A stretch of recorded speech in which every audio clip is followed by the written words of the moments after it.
Je vais déposer mes lunettes parce que ça va chauffer dans cette vidéo. Si vous êtes du genre sensible, dès qu'on vous dit la vérité ou on vous dit des choses qui ne vont pas dans votre sens, à vous énerver, à être dans les émotions à n'en point finir, s'il vous plaît, ne regardez pas cette vidéo parce que je ne vais absolument pas mâcher mes mots. Trop, c'est trop. Il faut arrêter les bêtises. Il est important qu'on vous dise les vérités pour que vous puissiez changer vos vies. Et je me rends compte que vous aimez bien qu'on vous dorlote pour ne pas changer vos vies. Les amis, je vais vous dire des choses dans cette vidéo qui risquent de ne pas vous plaire. Je ne vais pas mâcher mes mots, je vais être franc, je vais être cru, je vais être direct. Mais c'est important qu'on fasse ça pour pouvoir avancer. Si vous êtes d'accord, que vous voulez quand même regarder cette vidéo, vous avez le droit de ne pas être en accord avec ce que je dis. Dans ce cas, vous donnez vos avis dans les commentaires, mais dans le respect. Parce que les gens qui viennent dans les commentaires pour insulter, pour cracher leur venin, trop c'est trop, il faut que ça suffise. On en parle dans cette vidéo. C'est parti.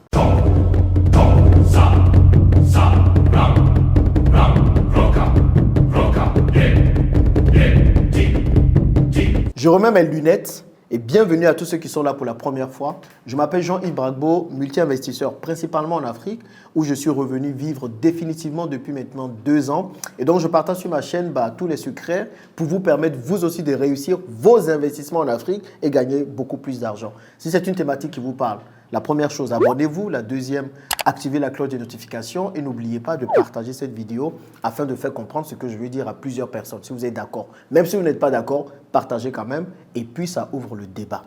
Je vais partager avec vous une vidéo que j'ai faite il y a quelques mois de cela.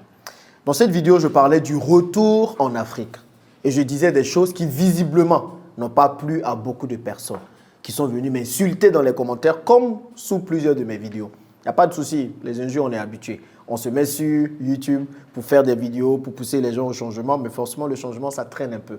Donc, on va regarder cette vidéo ensemble et je vais vous dire en fait ce que je voulais dire en réalité et pourquoi je fais cette vidéo. C'est parti. La plupart du temps, ceux qui quittent l'Occident et qui viennent en Afrique, c'est ceux qui ont raté leur vie en Occident. Oh mon Dieu. C'est ceux qui n'ont pas pu raté réussir. ta vie? Mais j'arrive, c'est le contre-exemple que je veux donner. Tu vois? Parce que la plupart du temps, c'est ça. Et moi, j'ai parlé à plusieurs personnes ici qui sont revenues. Quand je leur demande pourquoi tu es revenu. Ah oui, en Occident, c'était chaud. J'arrivais pas à m'en sortir. Donc, je suis venu en Afrique pour m'en sortir. L'Occident que vous plébiscitez comme étant l'endroit où on peut réussir facilement, où on peut avoir les prêts bancaires facilement, où tout est facile. Toi, tu n'as pas réussi là-bas. C'est dans le Far West africain que toi, tu vas venir réussir. Parce qu'ici, les gars, ça ne joue pas. Pour avoir un prêt bancaire, c'est compliqué. Ouais. Alors qu'en France, on vous donne des prêts bancaires à n'en point finir gratuitement. Donc, si tu n'as pas réussi en Europe, il ne faut pas t'attendre à venir ici forcément pour devenir entrepreneur du jour au lendemain, même s'il y a beaucoup d'opportunités. Donc, j'ai fait cette vidéo dans laquelle clairement vous entendez ce que j'ai dit. Je ne sais pas c'est quelle partie qui a touché les gens. C'est peut-être la partie où je disais ceux qui ont raté leur vie en Europe, en Occident. Mais bref, on va rentrer dans les détails tout de suite. Et là, les commentaires me laissent tomber.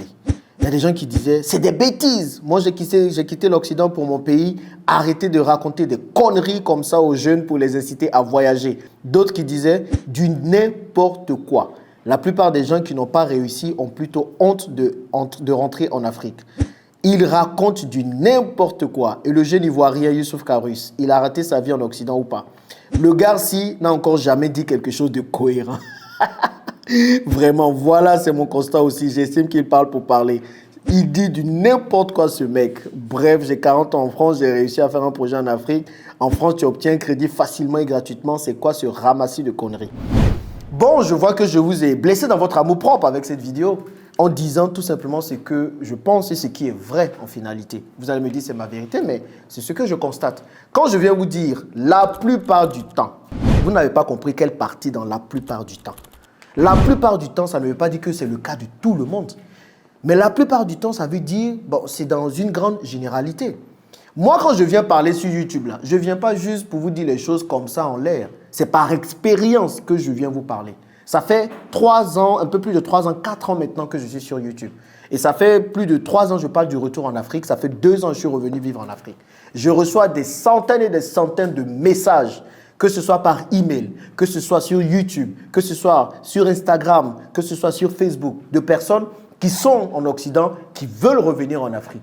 Et le plus souvent, qu'est-ce que ces personnes me disent? Ah, je veux revenir en Afrique parce que j'ai l'impression qu'en Europe, ça ne va pas pour moi. En Europe, j'ai l'impression d'avoir raté ma vie. Je n'aime pas mon boss, je n'aime pas mon travail. Donc en Afrique, je me dis que ça ira mieux. Le plus souvent, c'est ce que la plupart du temps, les gens me disent. Donc quand je viens vous dire ici que la plupart du temps, ceux qui veulent revenir, c'est ceux qui ont raté leur vie en Occident, pourquoi ça vous fait mal? C'est le cas. La plupart du temps ne veut pas dire que c'est le cas de tout le monde. Il y a des exceptions. Il y a des personnes qui ont réussi leur vie en Occident et qui disent, bon, je vais rentrer, contribuer au développement de l'Afrique. Il y a des cas qui existent. Moi-même, mon cas en fait partie. Maintenant, ce n'est pas parce qu'il y a des minorités que vous allez prendre ça pour généraliser. Si c'était le cas de tout le monde, dans ce cas, on allait voir des personnes en masse se déverser en Afrique. Pourquoi les gens ne se déversent pas en masse? Pourquoi les gens ne se déversent pas en masse? Parce qu'ils se disent qu'ils n'ont pas encore réussi leur vie en Europe et que peut-être qu'en Afrique, ils pourraient réussir. Mon message, en réalité, il était tout simplement de vous faire comprendre quelque chose.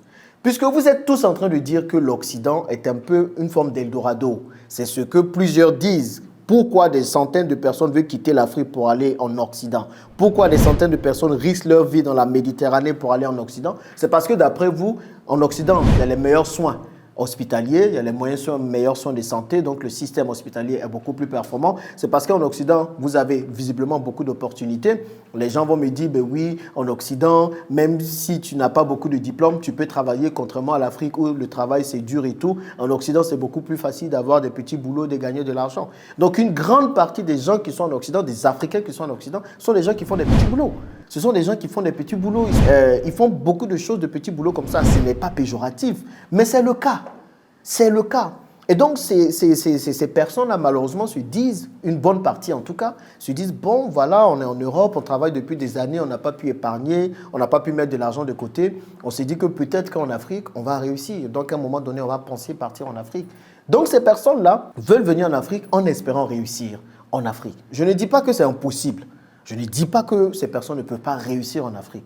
Mais je vous dis que si en Occident, où on se dit que tout est ouvert, vous n'avez pas tout fait pour devenir des entrepreneurs à succès, ne vous dites pas que lorsque vous allez quitter l'Occident pour venir en Afrique, tout de suite vous allez devenir des entrepreneurs à succès. C'est aussi simple que ça. Il y a énormément de personnes qui sont en Occident, qui sont salariées en Occident. Donc, qui travaillent pour d'autres personnes en Occident, qui n'ont jamais été entrepreneurs, qui n'ont jamais lancé un business et qui se disent du jour au lendemain, ces personnes peuvent venir en Afrique, lancer un business comme ça et puis ça va marcher. Mais pourquoi on voit énormément de personnes se casser la figure alors? Pourquoi on voit des centaines et des centaines de personnes revenir en Afrique et puis se casser la figure dans les business? C'est parce que ces gens se sont dit à un moment donné que non, quand je vais venir en Afrique, c'est simple, on peut lancer un business et puis réussir. Non, les gars. Non, ce n'est pas facile. Moi, ça fait plus de 10 ans ici dans l'investissement en Afrique. Dans les premières années, je me suis royalement cassé la figure. Et puis, au fur et à mesure, j'ai appris de mes erreurs. Et aujourd'hui, je peux dire, grâce à Dieu et grâce au travail qu'on fournit avec toute mon équipe, on arrive à réussir. Donc, ne vous dites pas que vous pouvez quitter l'Occident ou vous dites que tout est bien ou tout est bon et puis venir en Afrique et puis vous dire que du jour au lendemain, vous allez réussir. Il y a des codes, il y a des choses qu'il faut suivre afin de réussir. Voilà le fond du message.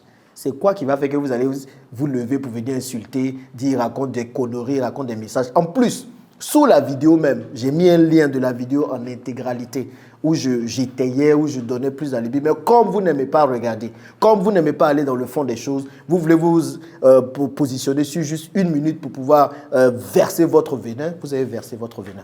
Maintenant, je vais rectifier des choses. Quand je vous dis qu'en Europe, en Occident en général, c'est plus facile d'avoir des prêts gratuits. Vous êtes là, vous étonnez pourquoi? Vous criez pourquoi? En fait, ne vous dites pas que j'étais ici, je suis resté ici, je ne suis jamais parti de l'Afrique, donc je ne sais pas ce qui se passe en Europe. J'ai fait 8 ans en France. Pour ceux qui ne savent pas ça, ce n'est pas parce que je ne vais pas parler ici de la France tous les jours, comme les arrivistes qui aiment beaucoup parler de la France, pour eux, la France et tout là. J'ai fait 8 ans en France. Donc, ce que vous vivez en France, là, je connais. J'ai tout vu, je connais. J'ai vu ça de 2008 à 2016. Et je me suis dit, non, ça, ce n'est pas pour moi. J'ai laissé la France. Je suis allé vivre à Dubaï. 6 ans. J'ai tout vu. J'ai dit, non, ça, ce n'est pas pour moi. Et puis, je suis revenu vivre en Afrique. Avant même la France, j'étais au Maroc. Bon, on dit là, le Maroc, c'est l'Afrique.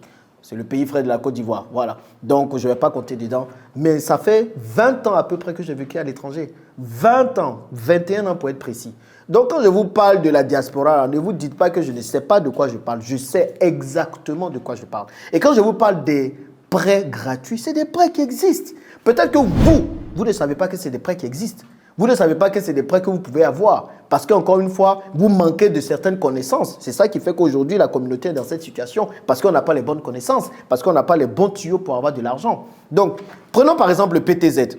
En France, les gens connaissent le PTZ. Le PTZ, c'est quoi? C'est un prêt à taux zéro. On va même partir sur Internet. Je vais vous décrire ça veut dire quoi, le prêt à taux zéro. Parce que quand il parle, vous venez dire ici, vous faites comme si je suis là pour mentir. Le PTZ, c'est quoi? Le prêt à taux zéro est sans intérêt, gratuit et d'une durée de 20, 22 ou 25 ans avec une période de remboursement différée d'une durée de 5, 10 ou 15 ans, durant laquelle le ménage ne paie aucune mensualité sur son PTZ. En fait, le prêt à taux zéro, le PTZ, c'est juste des prêts à taux zéro, comme son nom l'indique, que le gouvernement français donne à des ménages modestes pour pouvoir acquérir des maisons, des appartements. C'est des prêts à taux zéro, les amis. Un prêt gratuit, c'est quoi? C'est un prêt où vous ne payez quasiment pas d'intérêt. Et moi, quand j'étais en France, quelques-uns de mes immeubles de rapport, j'ai acheté ça avec des prêts quasiment sans intérêt. Vous faites comme si c'est quelque chose qui n'a jamais existé. Peut-être que vous ne savez pas, mais les gens savent. On vous donne des prêts gratuitement là-bas. Prenons les États-Unis. Les gens connaissent ce que c'est que la carte de crédit. A lot of people there, they have credit cards. Et avec credit card, ils peuvent faire énormément de choses. Le prêt à taux zéro avec une carte de crédit, c'est quoi? C'est en gros, tu dépenses de l'argent et après tu payes cet argent à taux zéro. Donc, c'est un prêt gratuit qu'on te donne. Il y a énormément de personnes qui se sont enrichies avec les cartes de crédit aux États-Unis. Vous ne savez pas. Mais quand on vous parle, vous faites comme si c'est vous qui savez tout. On vient vous dire des choses, vous commencez à verser votre venin dans les commentaires alors que vous ne savez même pas. Donc, il y a des cartes de crédit. Des gens prennent 50 000 euros sur des cartes de crédit. Ils ont la possibilité de rembourser parfois sans frais. Sans frais. C'est-à-dire sans frais, sans intérêt. Ils ont cet argent-là, ils prennent ça pour investir dans des choses, soit aux États-Unis, soit ailleurs. Donc, quand je vous dis que c'est plus simple d'avoir des prêts bancaires là-bas, c'est plus simple. Ce n'est pas le cas de l'Afrique, les gars. Ceux qui ont vécu ici, ceux qui sont là, pour avoir des prêts bancaires, ce n'est pas facile. En fait, ici, clairement, quand on dit que la banque ne prête qu'aux riches, là, c'est ici que vous allez voir. Quand vous allez demander un prêt bancaire à une banque, vous pouvez avoir une entreprise qui est florissante, qui donne de l'argent, qui génère de l'argent. Et puis, on va vous dire, mais tu n'as pas un terrain à mettre en gage, tu n'as pas une maison qu'on peut prendre comme hypothèque. Mais tu dis, mais mon business marche. J'ai 3 ans de revenus, de bilan financier. On dit, oui, tout ça, là, on sait. Mais qu'est-ce que tu peux mettre en gage? Donc, c'est difficile. Les entrepreneurs ici, c'est compliqué. Les banques ne prêtent pas tout le temps. Ça, c'est quelque chose qu'il faut comprendre. Donc, vous êtes en Occident. On vous dit, ce n'est pas qui vous dit ça, mais vous pensez que c'est facile. Vous levez plus que vous venez en Afrique, vous allez proposer un projet très intéressant et puis on dit, bon, on finance ce projet en Afrique. Non, la personne qui vous a dit ça vous a menti. Je ne suis pas là pour plaire. Je vous ai déjà dit ça au début de cette vidéo. Donc, quand vous venez, ne vous dites pas que ça va être facile. Ne vous dites pas que vous allez, comme par un coup de baguette magique, réussir ici en Afrique si vous n'avez jamais entrepris en Occident. Et ne vous dites pas aussi que vous allez venir puis avoir des facilités d'accès à l'argent et tout et vous allez pouvoir facilement vous lancer. Non, ce n'est pas le cas. Ce n'est pas le cas. Moi, je préfère vous dire la vérité, ce qui est réel sur le terrain depuis que je suis revenu, que moi-même j'ai vu et que j'ai vécu, pour que vous puissiez mieux vous préparer. Est-ce que ça veut dire que vous ne pourrez pas? Ce n'est pas ce que j'ai dit. Il y a certains qui réussissent. Je suis aussi en train de réussir. Je suis en train d'obtenir des prêts bancaires, mais il y a des choses spéciales qu'il faut faire pour pouvoir réussir. Vous comprenez? J'espère que c'est clair. Maintenant, si vous n'êtes pas d'accord avec ce que j'ai dit encore, vous pouvez me le dire dans les commentaires. Maintenant, il y a énormément d'opportunités en Afrique. Mais sachez comment faire pour pouvoir réussir. Ne vous dites pas que les choses se feront simplement. Voilà ce que j'ai dit dans le petit short là. Mais peut-être que vous avez compris en l'envers. Si vous n'êtes toujours pas d'accord, dites-moi ce que vous en pensez dans les commentaires. Mais moi, ma pensée reste la même. Si vous n'avez pas réussi en Europe, en Occident, ne pensez pas que vous allez venir en Afrique et puis réussir d'un coup de baguette magique. Il va falloir travailler 2 fois plus dur pour réussir. Au revoir.